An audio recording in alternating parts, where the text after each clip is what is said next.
free box at first tier, bringing the fresh beats and melodies, harmonies to your ear. Is the free box at first tier, bringing the fresh beats and melodies, harmonies to your ear. Coming through on the ones and twos, rockin' flows for your chicks, ladies and dudes. Don't mean to disrespect, to act rude, but I'm trying to leave some clues. Salut à tous, c'est Floreptile, on se retrouve pour une seconde vidéo. Donc aujourd'hui je vais vous faire une présentation du terrarium de Felana. Felana c'est ma Phelsuma femelle et je vais vous présenter son terrarium plus en détail. A tout de suite. Donc on se retrouve. Donc voilà, tout d'abord on va parler du terrarium en lui-même. Donc c'est un 60 de largeur, 40 de profondeur et 80 de hauteur. Donc je l'ai acheté à la bourse aux reptiles d'Arras, chez Blue Lagoon. Donc c'est des Néerlandais et je l'ai payé 89 € il me semble. Donc c'était vraiment pas cher pour ce que c'est comme terrarium.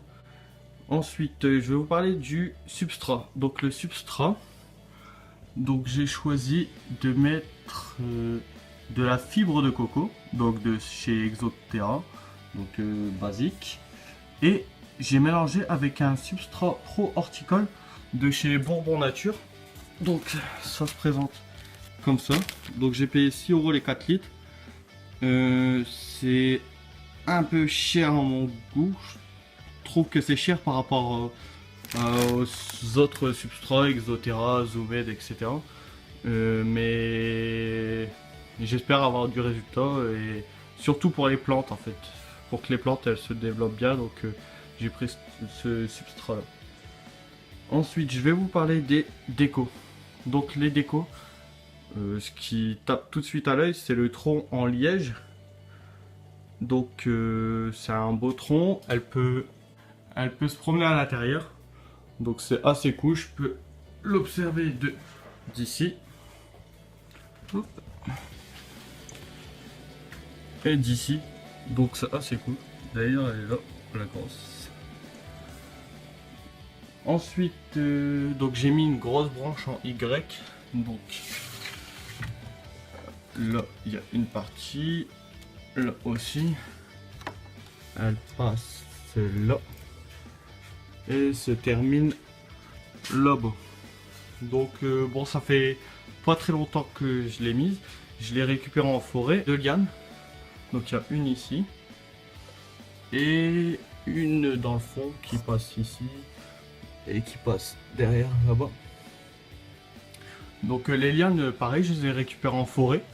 Donc j'étais assez étonné de trouver ce genre de lianes. J'ai trouvé ça assez sympathique et surtout super économique par rapport à une liane Exoterra qu'on trouve dans le commerce, qui sont vraiment très chères, je trouve, pour ce que c'est.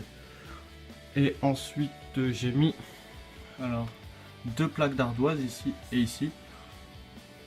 Je trouve que ça fait super beau et j'ai comme projet, alors quand je vais refaire le fond du terrarium, trouver plusieurs plaques d'ardoise et les superposer pour faire une cascade.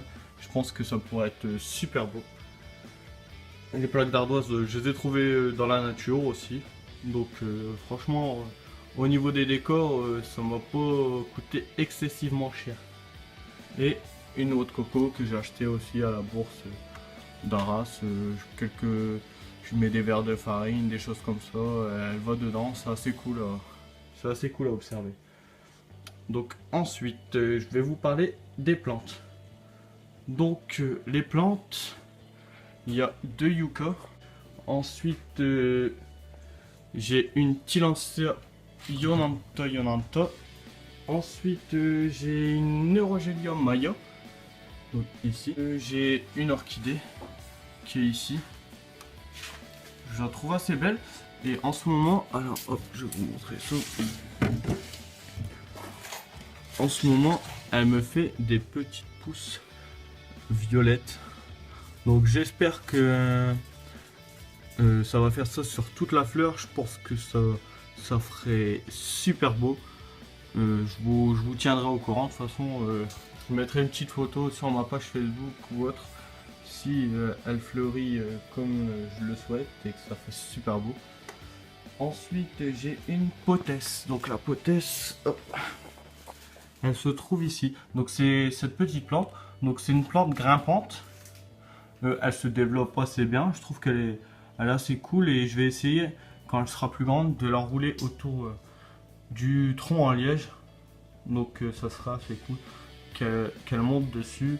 Je l'enroulerai au début et ensuite peut-être essayer de la faire tomber pour faire comme un mur végétal. Donc ça serait assez cool. Et j'ai une bromélia zébra. Donc la bromélia zébra, elle se trouve ici. Ah oui, j'ai oublié de vous parler. Donc dans mon décor, j'ai ce petit pont en bambou, donc que j'ai fabriqué avec ma petite amie. On l'a fabriqué ensemble. Donc en fait, donc j'ai raccordé ici et ici. Donc en fait, c'est tout simplement des trous qu'on a fait dans les bambous et on a passé une ficelle. Bon, au début, on a essayé plusieurs techniques, ça marchait pas forcément. Et au final, le plus simple, c'était de percer les trous et de faire un petit pont. Voilà. Hop. Ensuite, donc l'éclairage et le chauffage. Donc pour l'éclairage, j'ai une lampe chauffante Exotera. Et bah, tout d'abord, ma robe d'éclairage, c'est une Exotera 60 cm. Donc ma lampe chauffante là, elle est éteinte parce qu'au niveau des températures, je suis bon. J'ai une lampe chauffante UVB et une naturale. Bah, c'est pour une lumière naturelle, juste pour faire beau, quoi. Il n'y a aucun apport en UV ni en chaleur. C'est juste pour faire joli. Ensuite, j'ai un câble chauffant Idor. Donc il passe ici et il va dans le sol. Donc ça me permet de réguler la température du terrarium en permanence. Donc même la nuit, comme il n'y a pas la lampe chauffante, j'arrive à avoir une bonne température rien qu'avec le câble chauffant. Ensuite, j'ai un thermostat. Donc le thermostat, donc c'est un thermostat de chez Zolux. C'est un thermostat Nanolife.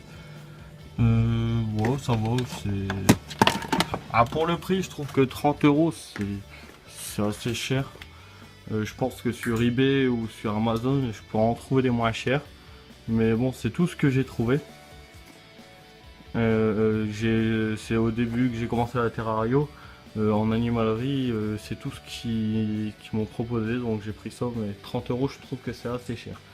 Et ensuite, j'ai un thermomètre hydromètre de chez Trixie. Donc ça va, il est assez cool. Là, j'ai mis un en dessous de ma lampe UVB. Donc comme elle chauffe un peu, je vois à peu près